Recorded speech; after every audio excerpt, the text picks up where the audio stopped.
Boom! How's it going? How's it going? Hey, it is I, TJ. And today we just want us to talk about quick conversations around finding deals via the owners. Because all of the deals that I've been finding, in my view, or should I say that the deals that have been very good deals are those deals that are owner, like, I don't have to go through via an estate agent, and it's directly with the owner. I find those deals to be very lucrative because at many a times when I approach the owners and I close the deals, the deal is just a lucrative deal. So the question here is, how do you actually get to such kind of deals? And how do you close those kind of deals? Because it's very different from engaging with an estate agent. You got someone else who's working in between you. And welcome to M5 Property Addicts. This is where we talk anything and everything around property. And we do this every day on here. My name is Taurai Jack. It is great having you around. Okay, cool. So I'm just going to jump into it, right? And I'm just shuffling up my notes here to make sure that we've got everything. And if you don't know me, I'm the Investor of the Year Property, the 2019 Investor of the Year Award, winner award. And I do property all the time. That's what I do, my team and I. And we work within the company, M5 Property Addicts. But my mission in life is to have these conversations with you so that you can be educated around property itself, because I am not the only one who can win. You can win too. If you just take the recipe, plug it into your own area, you can start doing exactly what we're doing, and that's the benefit of property. So when we're talking about buying properties from a seller, well, the daunting question that we might just want to answer first is, where do you actually find the owners? Because they're not like everywhere. It's rarely that people will put up a sign on their house that will say that we are selling our house. Or very rarely people would communicate to say that, hey, I'm selling my house. Are you interested? And you are in the right place at the right time.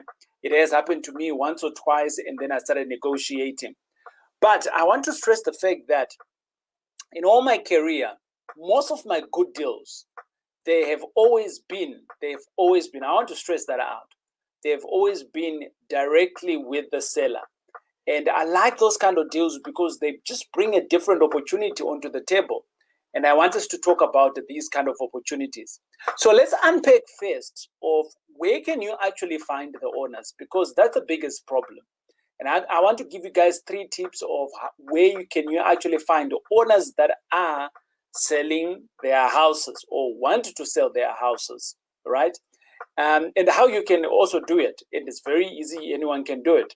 And then thereafter, I'm going to talk about why can it be a good idea for you to be actually approaching these sellers, and how can you do it? So closing the deal. And again, I'll give you some more 3 tips on how you can do it. So let's shoot. Number 1, where can you find these owners? Right. Remember, these owners are just human beings like you and me. They are within our communities. They are in the places that we're already investing. If you're a newbie, maybe like it might sound like you might not be able to get to them. But if you're a newbie, all it is just that you don't have the right information to get to them. So these 3 tips are going to help you with that. My favorite one is tip number 1, which is walking the neighborhood. I guarantee you that walking the neighborhoods is the best one to find the owners in a neighborhood, or at least finding the stories of the actual neighborhood. I remember back in the days when I used to farm in an area called Windsor. I usually call walking the areas, I call it farming, because you never know what you're going to find, right? And there's an area called Windsor, and I started walking the streets. This is back in the days. I still do walk in the streets, by the way. And I started walking in the neighborhood, and the one time I saw this other elderly lady, and she sells vegetables on a corner.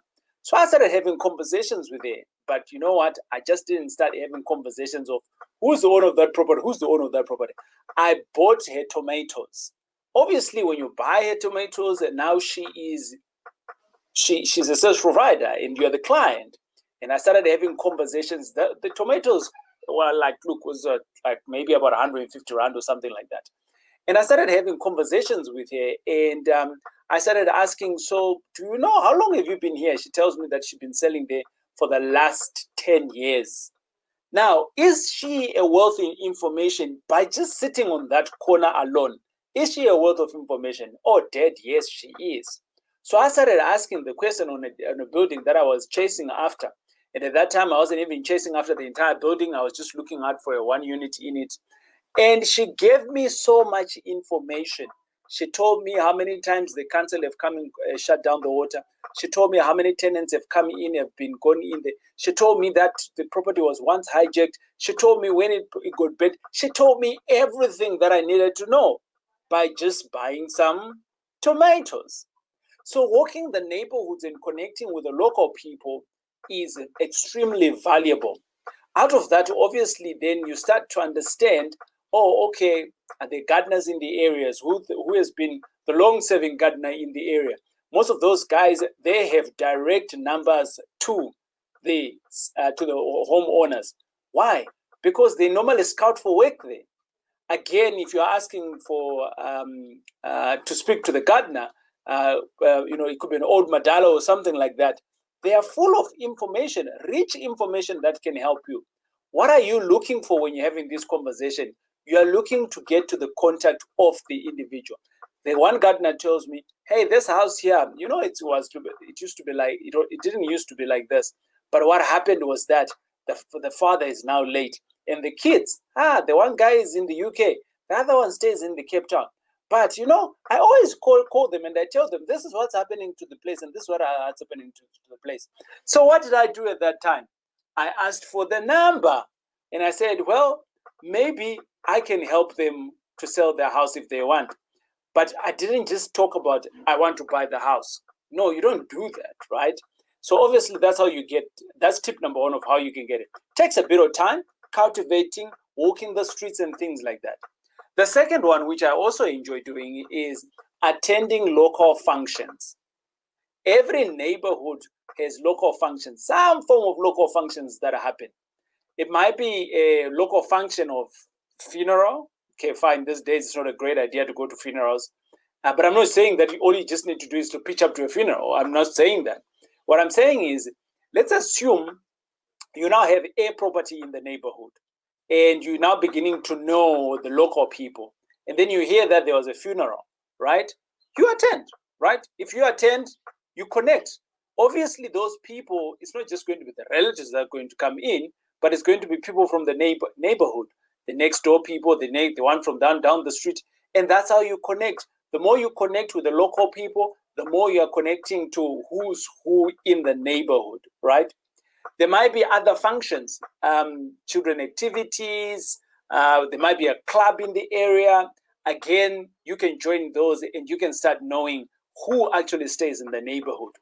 The point is that you want to be connecting with people. The more you connect with people, the more you're going to get information.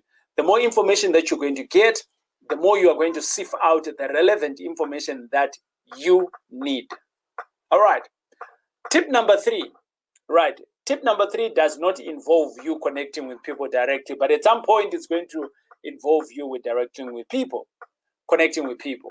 And tip number 3 is that you can draw reports, right? Everyone who has ever owned a house, they are on a database somewhere with the deeds office. And all of this information is freely available, not freely available, but you can pay for it. TPN, you can jump onto it. You can pull some reports of the owners, the property owners, that word, yeah. But you can draw reports and you can see who's the owner of this property and you can look for them, right? You can go to Windit, you can go to Lightstone. There is so many tools out there or reports that you can draw.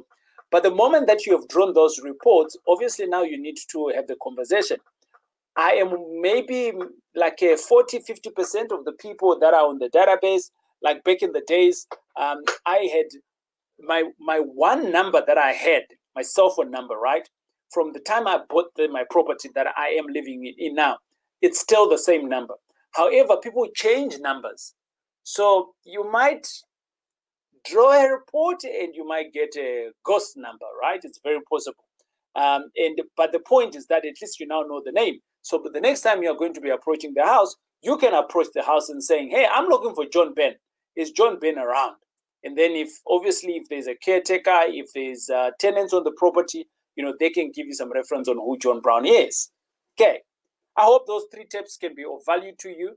And it is so easy to get the owners, to find the owner's details of any property. It is so easy. It's not even fun. You can literally be also just, this is a bonus tip, right? You get to a property and you ask for the neighbors. And the neighbors are always like the talkative aunties, the inquisitive aunties. She might actually come out and say to you, how can I help you? Those ones I love. How can I help you? I'm like, yeah, bring it on. And then I can have the conversation. And she will tell you everything. She's the auntie in the neighborhood. You know those aunties now, isn't it? Okay. But let's jump on to the topic now of why do you actually want to be in this situation where you are finding these deals like this? All of the deals, not all of the deals, but most of my lucrative deals, I've always had to, they've been deals that I've engaged directly with the seller. And why do I like those kind of deals? Number one, right? Such kind of deals can be very good deals. That's the first point. They can be. Why can they be good deals? It is because the first point that you want to jump into on why they can become good deals is that you can negotiate directly with them. If you are one of those people who've been putting offers out there, I know you've potentially had this before. They tell you that if you put in an offer with an estate agent and then the estate agent comes back to you and say, the owners, I can't present this to the owner. And you're like, but your job is to present offers, isn't it? And they tell you, no, I can't present this to my seller. It's too low. Or something like that, so something they might not like as an estate agent. So obviously you don't know who the owners are. And obviously there's a contract now between the seller and the estate agent. So you can't do anything. You just have to kind of like let it pass, right? But if you are then negotiating directly with the seller, the opportunity that there is now you can negotiate directly, right? You can negotiate directly. And now this is the point where I then want to say that this is also can work out against your odds. So if you don't know how to negotiate, then there's going to be problems. So one of the side tip that I would like to give you is that you need to read books around negotiation. Real estate, negotiating in real estate, there's actually a book like that, Negotiating in Real Estate. I've read that book before. There's many books around negotiating, but it doesn't necessarily mean that it has to be in real estate that you need to negotiate. Negotiating is like it's everywhere. It's life, right? You can start negotiating right now. You go to Spy and you see, or Pick and Pay or whatever the shops is, and you see something that you like and you start negotiating. The reason that you're potentially not good at negotiating because you don't practice it. That's the only problem, right? But anyways, let's jump on to point number 2, which is why can it be a good deal? So we said the first one is that you can negotiate directly with the seller, but it can also be a disadvantage if you don't know how to negotiate, right? The second one is that the likelihood that someone is selling their house or property is that there might be a problem, okay? The likelihood of someone selling their property is that there might be a problem. I have encountered this at many, actually maybe 9 out of the 10 properties that I've bought from sellers, there was a problem somewhere. So what can you do now on this situation? You now need to actually understand what the problem is. Obviously, they will not tell you, hey, we've got medical problems. They won't just say that outright, right? They are going to come to you and say, well, they're just selling the house. So your job is now to kind of like unearth why are they actually selling. Of course, yes, you might ask and they might not even tell you, but some problems are pretty obvious. So at one point I was buying a property and this Madala was walking with a bypass and he looked very frail and he wasn't well. I could see that he wasn't well. And when I asked the question of why he was selling the house, he just said he needs the money for something personal. And boom, I could see he needs it for medical reasons. So what did I do? I took what I was seeing. I went to my friend doctor and I said, dude, if someone is like this, what is potentially their problem? And they're of this age. And he says to me, they might need an operation of A, B, C, D. So I'm like, okay, how much is that operation roughly? If we're talking private or you're talking public, and he gave me a number. And I went directly to that seller and I went in and I topped up with an additional 100,000. And I said to them, hey, I can buy your house at X amount of money, but I don't have that money. But I've got X money to give you because I can give this cash as an upfront, so we can do some kind of an installment sale. Guess what? They accepted. Why? Because the X money was now coming in to solve their problems, their ABC problem, their medical problem that they had. So it was not about selling the house, it was about solving their medical problem that they had. And boom, I was able to go into that project for about a year, and with no pressures of buying it, with no pressures of actually getting to a bank and all of those things. And I got it at a heavy discount. I think I bought that property in that area. It sells around about 1.3. I bought that property for around about 400,000, and they needed 200,000 for their operation. Solving problems. The last one is that, right? The last tip that I want to give is that at many a times when people are selling houses, right, or should I say their properties, there might be a problem that they don't know how to solve. Okay? There might be a problem on that property that they don't know how to solve. What you can do there is that because you're speaking directly to the owner, you can help them. What do I mean by that? You can either take the helping party at risk. So let me give you an example. Recently, I go to a property, and this particular property here had no plans. And the people were selling it, they were failing to sell it because they didn't know how much the plans were going to be. I know how much plans were going to be because I do it all the time, right? Then the second part was that they were too scared of going to the municipality because the father of the house is the one who had built and built and built and built. So the wife was like too scared. And I said to her, you know what? I know this is a big problem, but I can help you to solve it. But I cannot help you to solve the problem if you are not agreeing to my terms of buying the property. And guess what did I do? Yes, I got to put in my terms and conditions that were obviously favorable to me. And then I told them that I was going to help the problem at my cost, right? How much did I spend on drawing up the plans? You figured it out, right?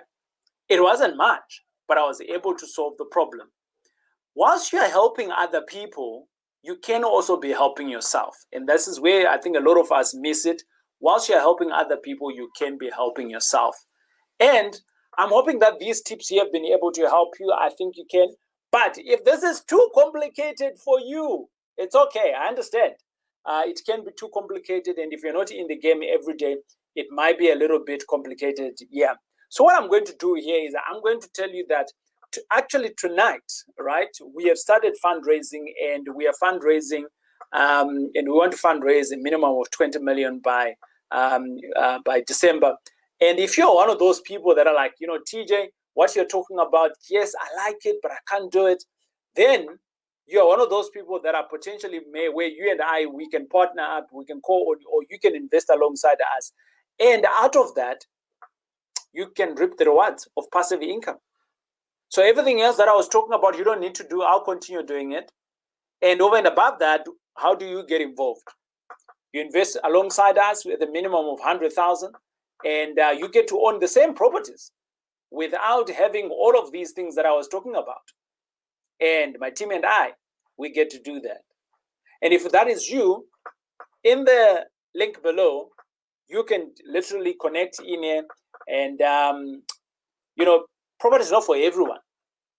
It is not for everyone. But if you're wanting to invest alongside me, yes, you can. But then again, there's a waiting list that we need to be joining in. And out of that, we'll give you a call to say you are in. And when you are in, you need to attend a few sessions so that we can explain how this things is going to work. And then thereafter, you can start to do some investments with us. I hope that makes sense. My name is TJ Taurai Jag. It's been great hanging out with you. And by the way, you can grab my book for free on my website and enjoy. And if you read my book before, jump onto our M5 Property Addicts website, give us some reviews, or go onto our Google page, and you can literally just give us a review on what do you think of the book, and what do you think of our services as well. All right, cheers, God bless, goodbye.